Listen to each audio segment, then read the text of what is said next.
మన ప్రభువును ప్రియ రక్షకుడైన యేసుక్రీస్తు వారి పరిశుద్ధ నామమున డైలీ బైబిల్ డివోషన్స్ వీక్షిస్తున్న ప్రియాతి ప్రియమైన సంఘ సభ్యులకు మరియు ఆత్మీయులందరికీ మా హృదయపూర్వక స్వాగతం.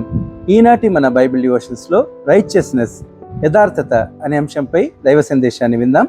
మరి ఈ సందేశాన్ని వినిపిస్తున్న వారు మన holy trinity church pastorate committee treasurer Shrimati K Chandraleela Daniel garu. వారి ద్వారా సందేశాన్ని వినక మునుపు ఈ భక్తి గీతాన్ని విందాం.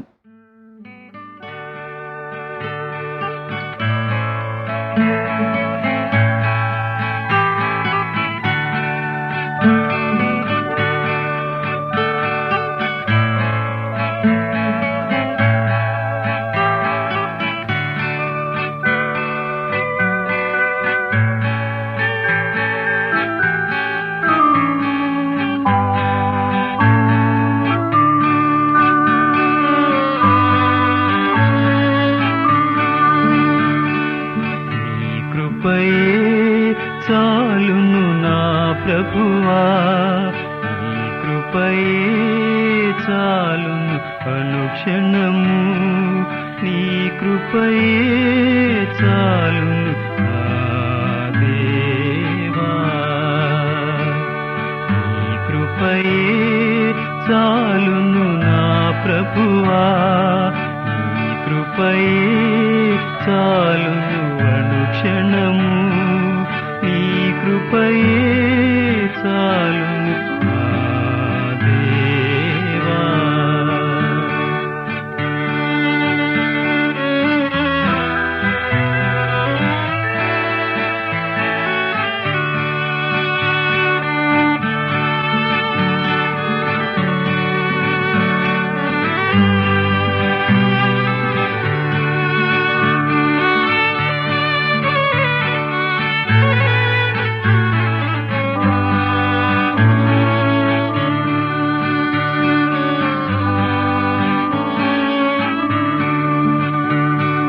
వ్యాధులు బహుగా బాధించినను, వ్యాకులములచే క్షీణించినను, వ్యాధులు బహుగా బాధించినను, వ్యాకులములచే క్షీణించినను, కరుణాశీలి నీ కృప చాలును, నీ కృపచే నీ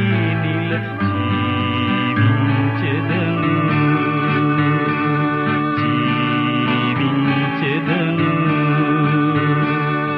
నీ కృపయే చాలును నా ప్రభువా, నీ కృపయే చాలును అనుక్షణము, నీ కృపయే చాలును నా దేవా.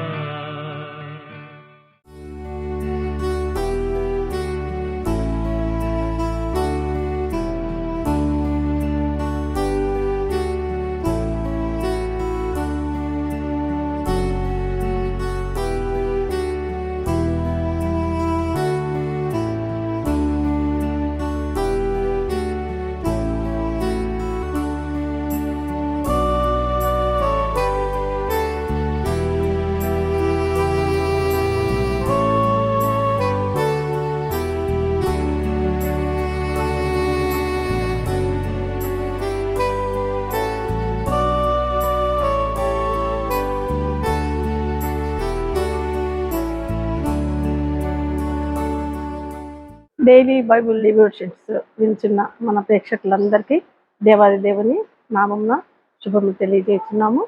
చిన్న ప్రార్థన చేసుకొని ఈ దినం యొక్క ధ్యానాన్ని ధ్యానించుకుందాం. పరిశుద్ధుడా నాయన, ఆకాశ మహాకాశాల సింహాసనాసుడా, మా పక్షంగా ఉండండి అయ్యా, మాతో మాట్లాడండి, మా ప్రార్థన ఆలకించండి. మా ప్రార్థనకు సమాధానం చెప్పే దేవుడు కనుక మా సంఘస్థులందరినీ నీ దేవునితో నింపి రక్షించి నీ ఆశీర్వాదాలు ఇచ్చి మా హృదయ ధ్యానము నీ దృష్టికి అంగీకారంగా ఉండినట్టుగా సహాయం చేయమని యేసయ్య నామములో వేడుకుంటున్నానయ్యా, ఆమేన్. ఈ దినం మనము యథార్థతను గురించి క్లుప్తంగా 2-3 మాటలు నేర్చుకుందాం. యోబు గ్రంథము 8వ అధ్యాయము 20వ వచనము 21వ వచనము. యోబు గ్రంథము 8వ అధ్యాయం. ఆలోచించుము, దేవుడు యథార్థవంతుని తురోసివేయుడు, ఆయన దుష్కార్యములు చేయవారిని నిలువబెట్టడు. దేవుడు యథార్థవంతుని త్రోసివేయడు. ఆ యథార్థతను గురించి మనం నేర్చుకున్నాం. ఈ యథార్థత అనేది మనకున్నదా? మనం యథార్థతలో జీవిస్తున్నామా? యథార్థతను గురించి చిన్న మాటలు నేర్చుకున్నాం. దేవుడు యథార్థవంతుని త్రోసివేయడు. యెహోవా దేవుడే మొదటి అధ్యాయంలో, యోబు గ్రంథం మొదటి అధ్యాయంలో తానే స్వయంగా యోబుని గురించి చెప్తున్నాడు. యూజు దేశంలో ఒక మనుషుడు ఉన్నాడు. అతడు యథార్థవర్తనుడును, న్యాయవంతుడును, దేవుని యందు భయభక్తులు కలిగి చెడు తరము విసర్జించిన వాడును అని తానే చెప్తున్నాడు. మొట్టమొదటి క్యారెక్టర్ యథార్థవంతుడు అని చెప్తున్నాడు. ఇంకా యెహోవా దేవుడే సైతాన్తో అంటున్నాడు, నీవు నా సేవకుడైన యోబు సంగతి ఆలోచించావా? అతడు యథార్థవంతుడు అని మొట్టమొదటిగా చెప్తున్నాడు. యథార్థత అనేది ముఖ్యమైన కార్యక్రమాలలో, ముఖ్యమైన సంగతులలో మొదటిదై ఉంటున్నది యథార్థత. ఈ యథార్థతను గురించి మనం నేర్చుకోవాలి. రెండవది ఏమంటున్నాడంటే, దుష్కార్యము చేయువానిని నిలువబెట్టడు అంటున్నాడు. దుష్కార్యం, మనం చేసే కార్యాలన్నీ కూడా మంచి కార్యాలు, సత్క్రియలు అయి ఉండాల. దుష్కార్యం చేస్తే కూడా దేవునికి ఇష్టం ఉండదు. ఆది కాండంలో 4వ అధ్యాయంలో ఈ దుష్కార్యాన్ని గురించి యెహోవా దేవుడే చెప్తున్నాడు తానే స్వయంగా. ఎవరితో అంటున్నాడు? కయీనుతో అంటున్నాడు. మొట్టమొదట పుట్టిన కుమారుడు కయీను. ఆదాము హవ్వలు దేవుని చేత తయారు చేయబడ్డారు. ఆయన తన స్వహస్తాలతో తయారు చేశాడు వాళ్ళిద్దరిని. వాళ్ళిద్దరికి పుట్టిన కుమారుడు మొట్టమొదటి కయీను. కయీన్కి మరి యెహోవా దేవుని గురించి అవ్వ చెప్పిందో లేదో, మమ్మల్ని దేవుడు తయారు చేశాడు, మేము జాగ్రత్తగా ఉండవలసింది, ఆయన చెప్పిన మాట వినవలసింది, నేనే వినలేదు కాబట్టి నా కార్యం బాగలేదు, నేను దుష్కార్యం చేశా, మంచి కార్యం చేయలేదు, అందుకోసం నన్ను ఆయన నిలువబెట్టలా. ఎక్కడ? ఏదైనా తోటలో నన్ను నిలువబెట్టలా, త్రోసి వేశాడు. ఆయన వద్దు అన్న పని నేను చేశాను కాబట్టి త్రోసి వేశాడు అని కయీనుకి హేబేల్కి ఆమె చెప్పుండవలసింది. మరి చెప్పిందో లేదో పరిశుద్ధ గ్రంథంలో మనకు వ్రాయబడలేదు. కానీ యెహోవా దేవుడే కయీనుతో ఏమంటున్నాడంటే, ఎందుకు తమ్ముడి మీద కోపం పెట్టుకున్నాడు? తమ్ముడిని చంపేశాడు కాబట్టి దేవుడు చూశాడు. నీవు సత్క్రియ చేసిన ఎడల తల ఎత్తుకోవా? కయీనుతో అంటున్నాడు, నువ్వు సత్క్రియ చేయని ఎడల వాకిట పాపము పొంచి ఉండును. నువ్వు సత్క్రియ చేయలే, దుష్కార్యం చేసావు కాబట్టి దేవుడు నిలవబెట్టడు. దుష్కార్యం చేసిన వాళ్ళని ఆయన దగ్గర నిలవబెట్టడు. ఈ యథార్థతను గురించి సామెతల గ్రంథము లో చూద్దాం మనం. సామెతల గ్రంథం 3వ అధ్యాయము 32వ వచనంలో యథార్థవంతులకు ఆయన తోడుగా ఉంటాడు. దేవుడు మనకు తోడుగా ఉండాలంటే మనం పొద్దున్నేసి ప్రార్థన చేసుకుంటాం, ఈ దినమంతా మనకు తోడుగా ఉండు దేవా అని. కానీ మనం యథార్థవంతులు అయిన ఎడలనే దేవుడు మనకు తోడుగా ఉంటాడు. అయినప్పటికీ దేవుడు చాలా ప్రేమ గలవాడు కనుక మనం ప్రార్థన చేసినా చేసుకోకపోయినా, మనం దేవుణ్ణి అడిగినా అడగకపోయినా ఆయన మనకు తోడుగానే ఉంటాడు. అదే మనం యథార్థవంతులు అయినట్లయితే ఆయన మరి ఎక్కువగా మనకి తోడుగా ఉంటాడు. ఇంకా సామెతల గ్రంథం 15వ అధ్యాయము 8వ వచనంలో యథార్థవంతుల ప్రార్థన ఆయనకు ఆనందకరము. మనం ప్రార్థన చేస్తాం. మనం చేసే ప్రార్థన కూడా ఎట్లా చేస్తామంటే, ఇశ్రాయేలు మీద స్తోత్రముల మీద ఆసీనుడైన దేవా, మా స్తోత్రముల మీద కూడా ఆసీనుడై ఉండయ్యా, మా ప్రార్థన కూడా ఆలకించయ్యా అని ప్రార్థన చేస్తాం. మన ప్రార్థన ఆయన ఆలకించాలా, మన ప్రార్థన ఆయన సంతోషించాలంటే యెహోవా దేవుని స్వరం ఏం చెప్తుంది? యేసయ్యను గురించి, ఈయన నా ప్రియ కుమారుడు, ఈయనందు నేను సంతోషించుచున్నాను అని స్వరం వినపడింది. అయితే ఇక్కడ మన ప్రార్థన ఆనందకరంగా ఉండాలంటే, దేవునికి ఇష్టంగా ఉండాలంటే మనం యథార్థవంతులమై ప్రార్థన చేయాలా. మనసులో ఒకటి పెట్టుకొని నోటి మీద పెదవుల మీద ఒకటి మాట్లాడితే అది యథార్థత కాకుంటుంది. మనిషి ఎదురుగా ఒక మాట మాట్లాడతాం, మనిషి తిరిగిందే ఆయన దిట్టేసుకుంటాం. కాబట్టి అది యథార్థత అనేది అనిపించబడదు. యథార్థవంతుల ప్రార్థన ఆయనకి ఆనందకరంగా, సంతోషంగా మన ప్రార్థన ఆలకించి మన ప్రార్థనకు వెంటనే సమాధానం చెప్పేటట్టుగా ఉండాలి. ఇంకోటి, ఇదే 15వ అధ్యాయము 19వ వచనంలో కూడా యథార్థవంతుల త్రోవ రాజమార్గము. నా దారి రహదారి అంటారు కదా, రాజమార్గం. ఆయన త్రోవ, యథార్థవంతుల యొక్క త్రోవ రాజమార్గము, వంకర మార్గం కాదు. ఇంకా 20వ అధ్యాయము, సామెతల గ్రంథం 20వ అధ్యాయము 7వ వచనంలో, యథార్థవంతుడగు నీతిమంతుని పిల్లలు వాని తదనంతరము ధన్యులగుదురు. యథార్థవంతునికి నీతి కూడా ఉంటుంది. నీతి న్యాయాలు ఎరిగిన దేవుడు అవన్నీ కూడా కలిసే ఉంటాయి. యోబులో కూడా 4 లక్షణాలు చెప్తున్నాడు కదా ఆయన. యథార్థవంతుడు, నీతివంతుడు కూడా ఆయన. యథార్థవంతుడు నీతిమంతుని పిల్లలు వాని తదనంతరము ధన్యులగుదు. పిల్లల్ని దీవిస్తాడు ఆయన, మనం యథార్థత కలిగి ఉన్నట్లయితే. అదేవిధంగా మనకి 2వ రాజుల గ్రంథంలో హిజ్కియా మనకు కనపడతాడు. 2వ రాజుల గ్రంథము 20వ అధ్యాయంలో హిజ్కియా గారు కనపడతారు మనకి. ఆయన అక్కడ 2వ వచనంలో హిజ్కియా గారు తను నిజంగా యథార్థవంతుడు కాబట్టి ఆయన తనకై తను చెప్పుకుంటున్నాడు దేవుని దగ్గర, యెహోవా నా తండ్రి, యథార్థ హృదయుడినై సత్యముతో నీ సన్నిధిని నేను ఎట్లు నడుచుకుంటునో, నీ దృష్టికి అనుకూలంగా సమస్తమును నేను ఎట్లు జరిగించుతునో కృపతో నన్ను జ్ఞాపకం చేసుకో అని హిజ్కియా కన్నీళ్లు విడుచుతూ యెహోవాకు ప్రార్థన చేసినప్పుడు దేవుడు ఆయన మొర వెంటనే ఆలకించాడు. యెషయా గారు నడిమిశాల వరకు వచ్చే వరకే ఈయన ప్రార్థనకు యెహోవా దేవుడు ఆన్సర్ చెప్పాడు. తిరిగిపోయి ఆయన యొక్క రాచపుండును బాగు చేస్తున్నానని చెప్పని యెషయా గారితో చెప్పి పంపించాడు. ఆయనకై ఆయన చెప్పుకుంటున్నాడు, నేను యథార్థవంతుడనై అని యెహోవా దేవుడి దగ్గర చెప్తున్నాడు. మరి మనం యథార్థవంతులమా? మనం ఆ విధంగా చెప్పగలమా? అంత ధైర్యంతో మనం దేవుని ఎదురు చెప్పగలమా? మనల్ని మనం పరీక్షించుకుందాం. యథార్థవంతులకు పిల్లలు తదనంతరము వాళ్ళ పిల్లల తరం ఆశీర్వదించబడతారు కాబట్టి దాన్ని మనము జ్ఞాపకం చేసుకుందాం. ఇంకా 2వ రాజుల గ్రంథం 3వ అధ్యాయంలో 6వ వచనంలో కూడా యెహోషాపాతు కూడా ప్రార్థన చేస్తున్నాడు.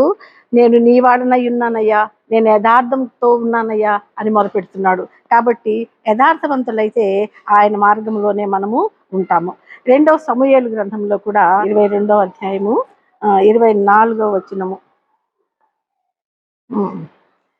అంటున్నాడు. ఇక్కడ యోబు గారు అంటున్నారు, దోషక్రియలు నేను చేయనొల్లకుంటిని, ఆయన దృష్టికి యథార్థుడనైతిని. ఎటువంటి చెడ్డ పనులు చేయలేదు. ఆయన దృష్టికి నేను యథార్థవంతుడిని. అయినప్పటికీ నాకు ఇటువంటి శ్రమ వచ్చిందంటే దేవుడు తప్పకుండా నన్ను కరుణిస్తాడు అనేటువంటి గొప్ప నమ్మకం సమూయేలు గారికి ఉంది. సమూయేలు గారంట అసలు ఏ పాపం చేయలేదంట. ఆయన చిన్నప్పటి నుంచి కూడా పెద్దగా చనిపోయే వరకు కూడా ఏ తప్పు చేయని వాడంట సమూయేలు గారు కూడా. ఆయన దగ్గర మనం యథార్థత చాలా నేర్చుకోవాల్సి ఉంటుంది. కాబట్టి యథార్థతను గురించి, యథార్థవంతులంగా మనం ఉండాలా. యోబు గ్రంథము 8వ అధ్యాయంలో శిష్యుడకు బిల్దద్ అంటున్నాడు, నీవు జాగ్రత్తగా దేవుని వెతికినేడలా, దేవుడకు సర్వశక్తుడకు దేవుని బతిమాలుకునే నేడలా, నీవు పవిత్రుడివై యథార్థవంతుడివైన ఎడలా నిశ్చయంగా ఆయన నీ యందు శ్రద్ధ నిలిపి నీ నీతికి తగినట్టుగా నీ నివాస స్థలమును వర్ధిల్ల చేయును.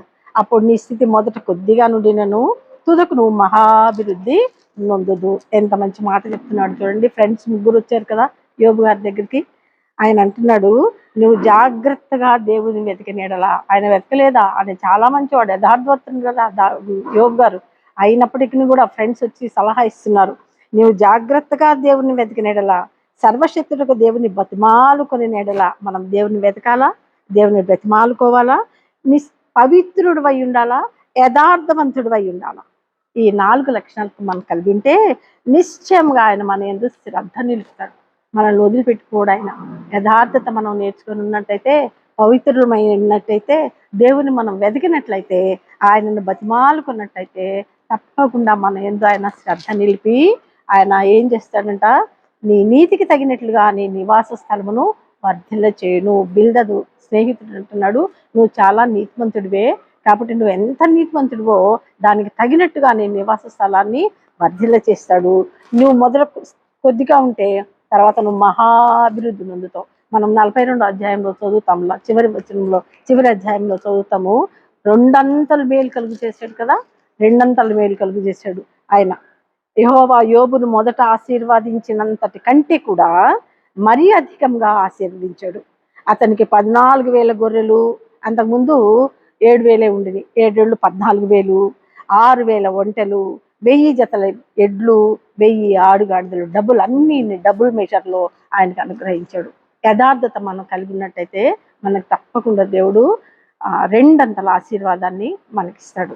అలాగే మనమందరం కూడా, మన సంఘస్థులందరం కూడా యథార్థత కలిగి దేవుని వలన దయ పొంది ఆశీర్వాదం పొంది రెండంతల మేలు, మొదట మన స్థితి కొద్దిగా ఉండినాను, తుదకు మహాభివృద్ధి నుండి వారంగా మనము ఉండుదుం గాక.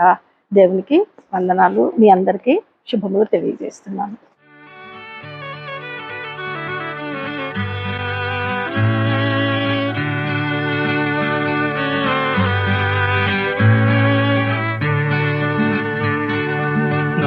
బంధువులు హింసించినను, నా వారే నన్ను వెలివేసినను. నా బంధువులు హింసించినను, నా వారే నన్ను వెలివేసినను. కరుణాశీలి నీ కృప చాలును, నీ కృపచే నీ జీవించెదను.